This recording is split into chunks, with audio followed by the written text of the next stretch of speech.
Morning students, कैसे हैं आप सब लोग। उम्मीद करता हूँ अच्छे होंगे, अपनी पढ़ाई कर रहे होंगे। आज हम लोग चैप्टर 9 का एक नया लेक्चर लेके आए हैं, जहाँ हम दो डेरिवेशन पढ़ने वाले हैं और दोनों ही बहुत इंपॉर्टेंट है। पहला डेरिवेशन जो मैं पढ़ाने वाला हूँ वो है असमान चुंबकीय क्षेत्र में नियत वेग से गति के कारण आयताकार लूप में जो प्रेरित विद्युत वाहक बल एवं प्रेरित धारा उत्पन्न होगी उनके मान के क्या करेंगे बेटा, गणना। और फिर इसी डेरिवेशन के आधार के ऊपर हम लोग ऊर्जा संरक्षण को भी समझाएंगे आपके पास। इस डेरिवेशन के बेसिस के ऊपर आपको एग्जाम्पल 9.10 और 9.11 सोल्व करना है, जो कि ऑलरेडी यूट्यूब चैनल पे अपलोडेड है। इस चैप्टर के प्लेलिस्ट में जाए, वहां से जाके आप लोग चेक कर सकते हैं। साथ ही इस टॉपिक के पीडीएफ नोट्स का जो लिंक है वो मैं डिस्क्रिप्शन में डाल दूंगा, लेकिन थोड़ा टाइम लगेगा, लेक्चर एक बार ख़त्म हो जाए। एक्चुअल में क्या है कि नोट्स में खुद नहीं लिखता, जो बच्चे देखते हैं, कोई कांटेक्ट में कोई बच्चा है जो इस वीडियो को देख रहा है, वो मुझे लिख के देगा बाद में, फिर मैं वो अपलोड करूँगा। इसलिए जब तक ख़त्म होने तक इंतजार क्या करो, या फिर आप भी उसकी तरह साथ ही साथ बोर्ड से राइट डाउन कर लिया करो नोट्स आप लोग, तो ज़्यादा बेटर रहेगा आपके लिए।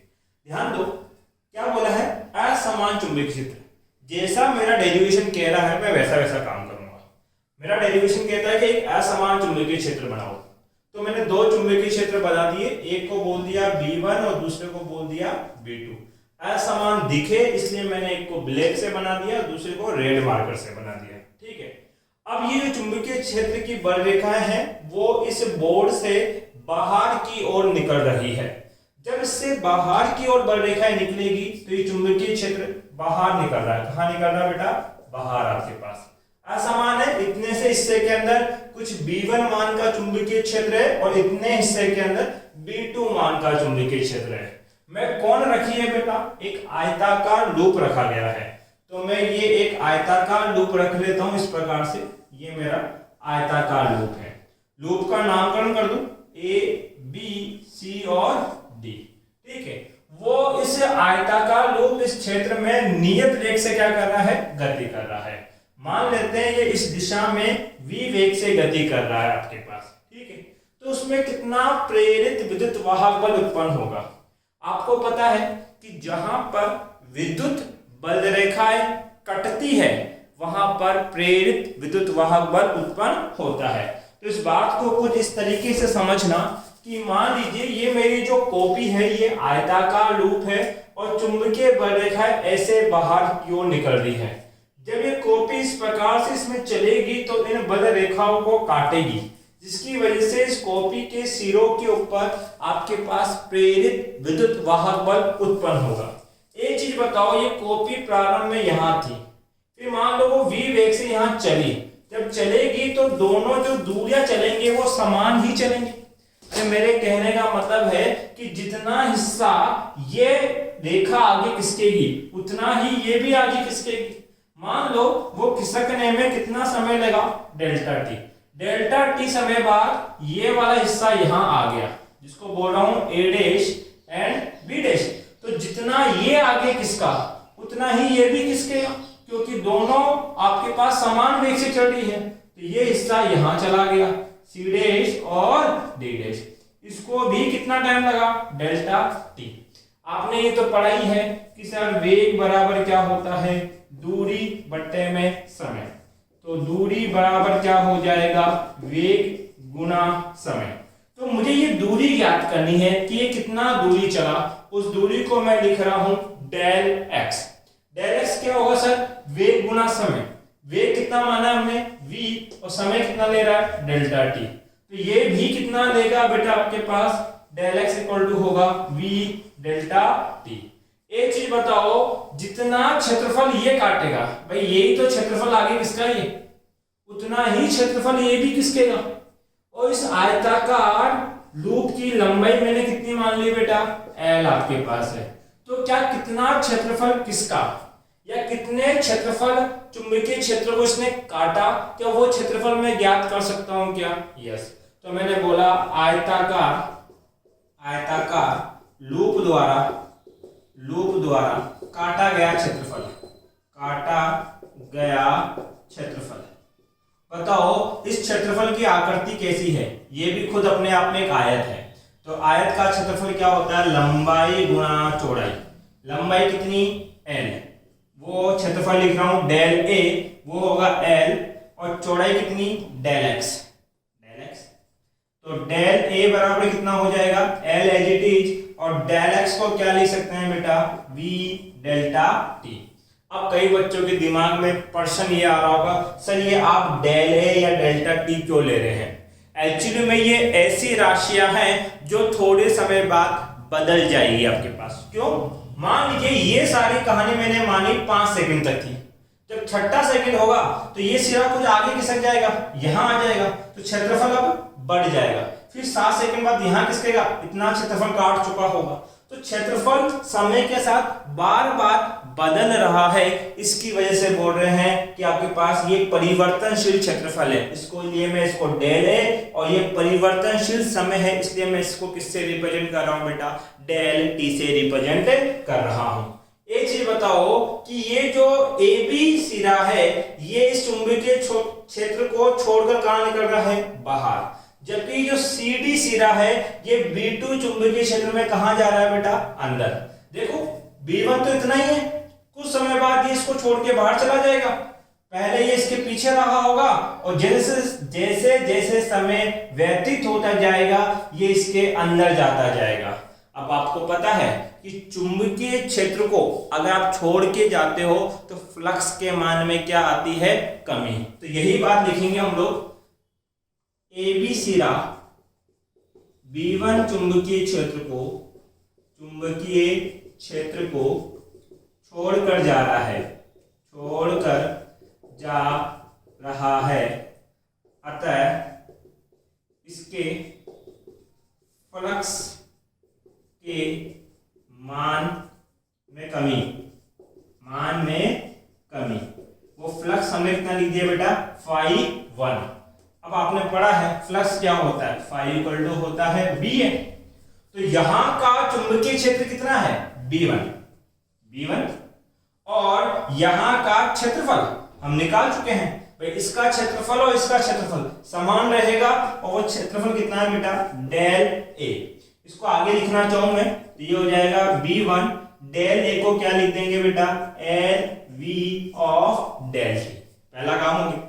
इसी प्रकार से ये जो CD सिरा है ये B2 में अंदर की ओर जा रहा है, तो इस क्षेत्रफल का फ्लक्स बढ़ने वाला है। तो हम क्या लिखेंगे बेटा, आपके पास CD सिरा B2 चुंबकीय क्षेत्र में अंदर की ओर गमन कर रहा है,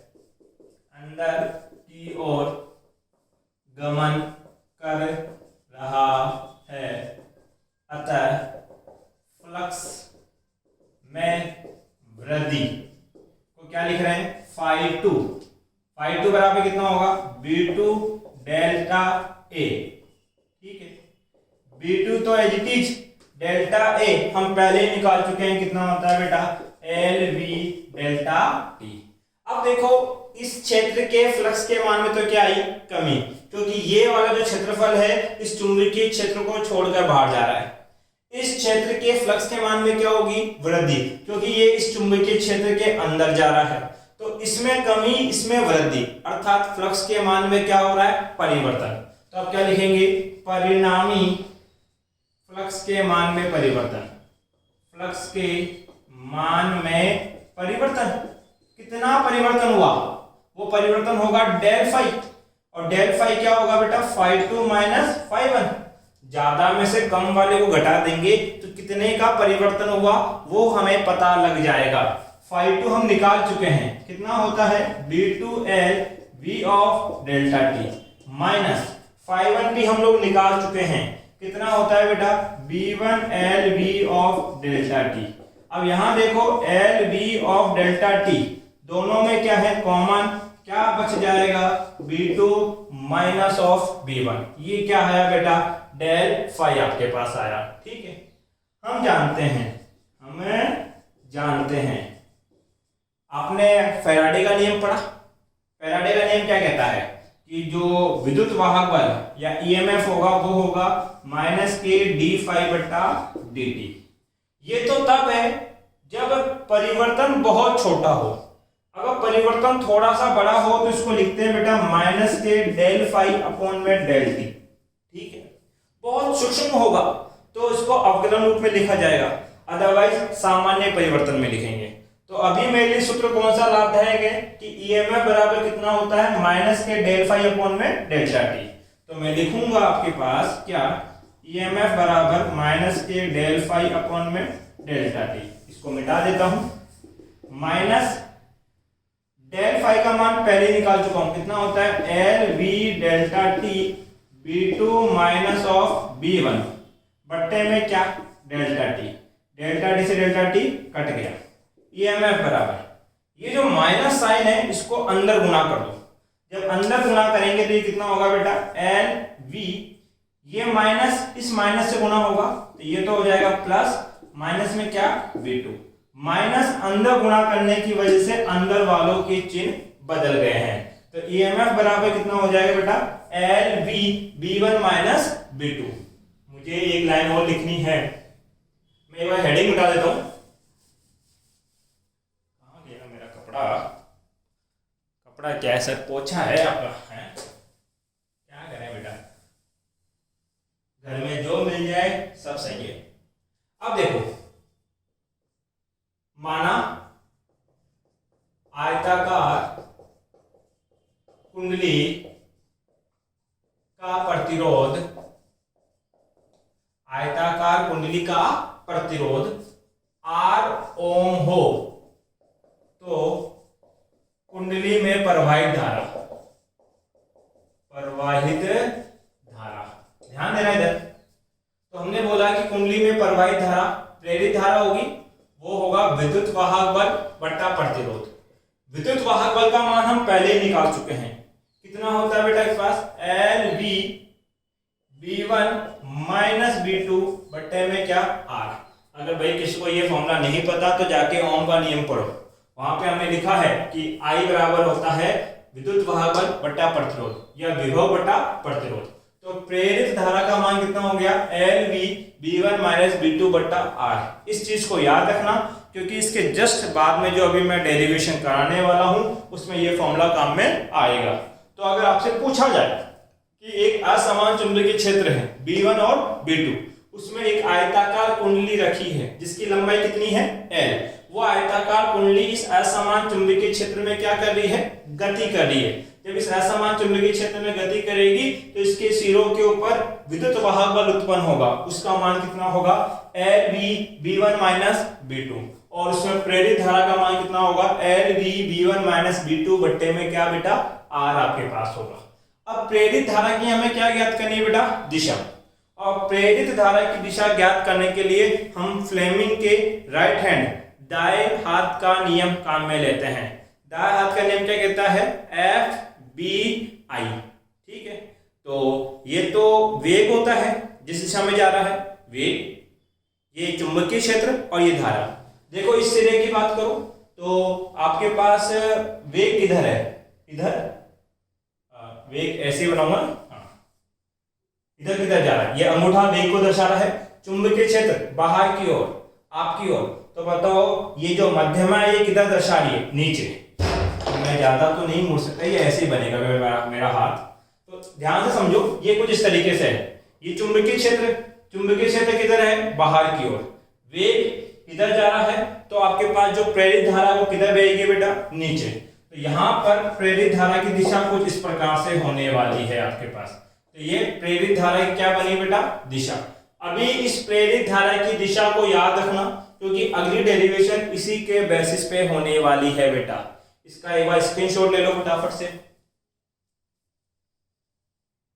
धारा का मान भी याद रखना, ध्यान दे बेटा। अगला जो डेरिवेशन है वो है आपके पास ऊर्जा संरक्षण, ठीक है। तो अगर मैं ऊर्जा संरक्षण की बात करूं तो इसमें पुराना जो डेरिवेशन हमने पढ़ा था उसका एक रिजल्ट काम में आएगा। आपके पास क्या है थी, एक आयताकार कुंडली जो किसमें रखी थी, असमान चुंबकीय क्षेत्र में ABCD। इसमें प्रेरित धारा कुछ इस प्रकार से बह रही थी। अब हम क्या मान रहे हैं कि एक आयताकार कुंडली है जिसमें प्रेरित धारा बह रही है, कितनी आई आपके पास, और उस प्रेरित धारा आई का मान मुझे दे रखा है। एक चीज कंफर्म है कि यदि प्रेरित धारा लगातार बहेगी तो उस तार के अंदर ऊष्मा उत्पन्न होगी। क्या उत्पन्न होगी बेटा? ऊष्मा। तो ऊर्जा संरक्षण में हमें यह प्रूफ करना है कि इस प्रेरित धारा के कारण किया गया कार्य और इस प्रेरित धारा के कारण उत्पन्न ऊष्मा का मान आपस में क्या होता है? बराबर। अगर बराबर है तो हम बोलेंगे प्रेरित धारा ऊर्जा संरक्षण के नियम की पालना करेगी, और अगर बराबर नहीं होगी तो वो ऊर्जा संरक्षण की पालना नहीं करेगी। हमें ये सिद्ध करना है कि पालना करती है कि नहीं करती। तो सबसे पहले मैं क्या करता हूं बेटा, प्रेरित धारा के कारण उत्पन्न ऊष्मा। अब ऊष्मा को हम किससे दर्शाते हैं बेटा? H। और ऊष्मा का सूत्र हम पहले बता चुके हैं, कितना होता है? I²RT। और टाइम हम कितना ले रहे हैं बेटा? डेल टी आपके पास ले रहे हैं, ठीक है। H एज इट इज धारा, कौन सी? प्रेरित। और प्रेरित धारा का समीकरण मैं पहले ही प्रूफ कर चुका हूं, इसलिए मैं मिटाया नहीं, यही लिखा है। प्रेरित धारा का समीकरण क्या बेटा? LV V1 - V2 अपॉन में R का क्या करना पड़ेगा? Whole square multiply R of delta T. Square को ओपन करूंगा मैं आपके पास, तो ये होगा L² V² V1 - V2 का होल स्क्वायर अपॉन में R² R of delta T. एक R से एक R कट जाएगा, तो मेरे पास समीकरण क्या आएगा कि जो प्रेरित आपके पास ऊष्मा है उसका सूत्र बन गया L² V² V1 - V2 का whole square delta T upon में क्या? R। ये एक सूत्र पता लगा। अब ध्यान दो इधर, यदि V1 का मान बड़ा हो किससे? V2 से, तभी तो ये घटने वाला है आपके पास। यदि हम ऐसा मान के चलते हैं कि V1 चुंबकीय क्षेत्र V2 चुंबकीय क्षेत्र से क्या है? बड़ा है, उस अवस्था के अंदर क्या होगा आपके पास? फ्लेमिंग का राइट हैंड तो आपको पता ही है, सहिएरा राइट हैंड। तो ये FBI, अरे जिधर बल लगेगा उधर ही वेग आएगा, तो मैं कई बार इसको VBI बोलता हूं और कई बार मैं इसको FBI बोलता हूं। अभी मुझे बल की आवश्यकता है, इसलिए मैं बल निकालना चाहता हूं। अब देखो इस सिरे में देखो, ये जो AB सिरा है इस पर बल की दिशा ज्ञात करनी है। तो AB के ऊपर चुंबकीय क्षेत्र किधर है? बाहर की ओर। तो ये रहा चुंबकीय क्षेत्र बाहर की ओर। धारा किधर जा रही है? ऊपर। धारा किधर जा रही है बेटा? ऊपर। तो बताओ अंगूठा किधर इंडिकेट कर रहा है? उस ओर।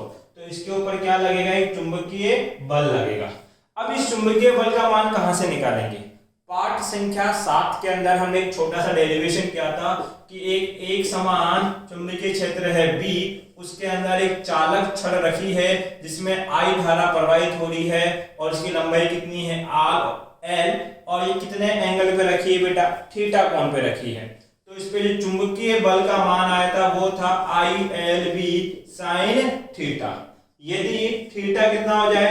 90, जो कि L और B के बीच का कोण है। तो देखो चुंबकीय क्षेत्र बाहर की ओर जा रहा है और लंबाई जो AB है वो इसके लंबवत है, इसलिए हम थीटा कितना मान लेंगे? 90। तो sin 90 का मान 1 होता है, तो चुंबकीय बल का मान कितना हो जाएगा? F = ILB।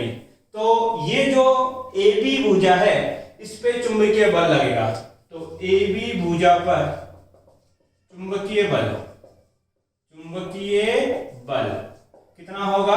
F1। वो होगा धारा कितनी? I।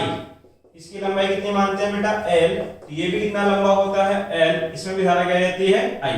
धारा I, लंबाई L, चुंबकीय क्षेत्र कितना है? V1। ठीक है। और ये किधर जा रहा है बेटा आपके पास? मैं बात करूँ अगर इधर खड़ा हूंगा तो राइट हैंड के अंदर जा रहा है। तो राइट हैंड की ओर आपके पास, या दिशा का भी नहीं लिख रहा, बाद में बता दूंगा दिशा किधर है। इसी प्रकार कौन सी भुजा बेटा? CD भुजा पर चुंबकीय बल। अब देखो सर राइट हैंड लगाओ, चुंबकीय क्षेत्र किधर है? बाहर की ओर। धारा किधर जा रही? नीचे। देखो ये डॉट सर्कल जो है चुंबकीय क्षेत्र किधर दिखा रहा है? बाहर। धारा देखो नीचे, चुंबकीय बल इधर लगने वाला है, ये चुंबकीय बल कितना है F2, F2 बराबर कितना होगा, धारा इसमें कितनी I, लंबाई L, चुंबकीय क्षेत्र कितना है B2।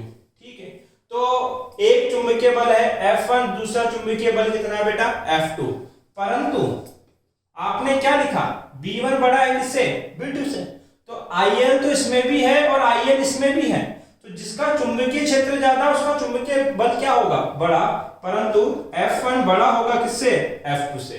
अब देखो इस प्रेरित धारा के कारण इसके अंदर चुंबकीय बल उत्पन्न हुआ, जो F1 तो इधर खींच रहा है और F2 इधर खींच रहा है, परंतु F1 ज्यादा बड़ा है, इसलिए ये पूरी की पूरी आयताकार कुंडली इस ओर खिसकेगी, मतलब इस बार इसका विस्थापन इधर होगा। ठीक है, मान लो इस ओर वो कितने वेग से जा रही है बेटा, v वेग से आपके पास जा रही है, और यहां से यहां जाने में उसको कितना समय लगा बेटा, डेल्टा t आपके पास समय लग रहा है। ठीक है, तो F1 बड़ा है किससे, F2 से। उस अवस्था के अंदर हम लोग क्या बोलेंगे, आपके पास परिणामी बल क्या होगा, परिणामी बल। तो आपको पता है कि जब दो विपरीत दिशाओं में बल लगता है तो परिणामी बल को घटाया जाता है, तो वो होगा बड़े में से छोटा घटा देंगे, F बराबर, अरे सीधी सी बात है, इधर 10 न्यूटन से खींच रहा हूं, इधर मैं 8 न्यूटन से खींच रहा हूं, तो इस पे बल कितना लग रहा है, 2 न्यूटन, और वो किधर खींचेगा इसको, इस ओर। तो F1 का मान कितना दे रखा है, IL of B1, F2 का मान कितना है, IL of B2, F equal to IL, दोनों में कॉमन है B1 माइनस ऑफ क्या बन जाएगा बेटा, B2 आपके पास। अब अगले टर्म देखें बेटा हम लोग, ये कितने वेग से, मान लो v वेग से इस ओर गई, तो इसका कुछ विस्थापन होगा, वो कितना लिख दूंगा मैं, डेल x, और विस्थापन क्या होता है, वेग गुणा समय। अब जितने से ये जाएगा आगे उतने से ये भी आगे जाएगा, तो इसका भी विस्थापन डेल x होगा, और वो v बराबर क्या होगा, डेल्टा t। तो हमने बोल दिया विस्थापन कितना कर रहा है, डेल x, और वो कितना है बेटा, v डेल्टा t। मैंने कहा था कि ये प्रेरण या प्रेरित धारा के कारण क्या करेगी बेटा, कुछ काम करेगी, उस कार्य की हमें गणना करनी है। तो किया गया कार्य होता है बल गुणा विस्थापन। बल हम निकाल चुके हैं, कितना बल लग रहा है सर बल लग रहा है IL B1 माइनस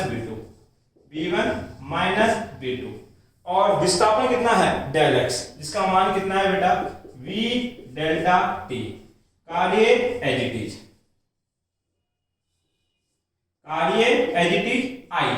I का मान हम पहले ही निकाल चुके हैं, L v B1 minus B2 upon में क्या R, ये केवल मैंने I का मान लिखा, मल्टीप्लाई में क्या चल रहा है, L, फिर क्या चल रहा है, B1 minus B2 v of delta t, गुणा करो L गुणा L स्क्वायर, ठीक है, V गुणा V स्क्वायर, B1 माइनस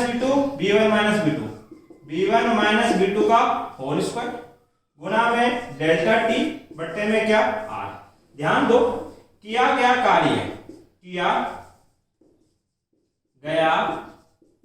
कार्य बराबर है उत्पन्न उष्मा के, W बराबर क्या आ गया, H। देखो जितना मान किसका आया था, उष्मा का, उतना ही मान किसका आया, कार्य का। अगर दोनों मान बराबर हैं तो हम बोलेंगे कि ये किसकी पालना करती है, ऊर्जा संरक्षण की पालना करती है। ये ऊर्जा संरक्षण क्या कर दिया बेटा, हमने प्रूफ कर दिया। वीडियो पसंद आए, वीडियो को लाइक करें, कमेंट करके बताएं कैसा लगा, और अपने फ्रेंड्स सर्कल में इसको शेयर करें बेटा। Thank you.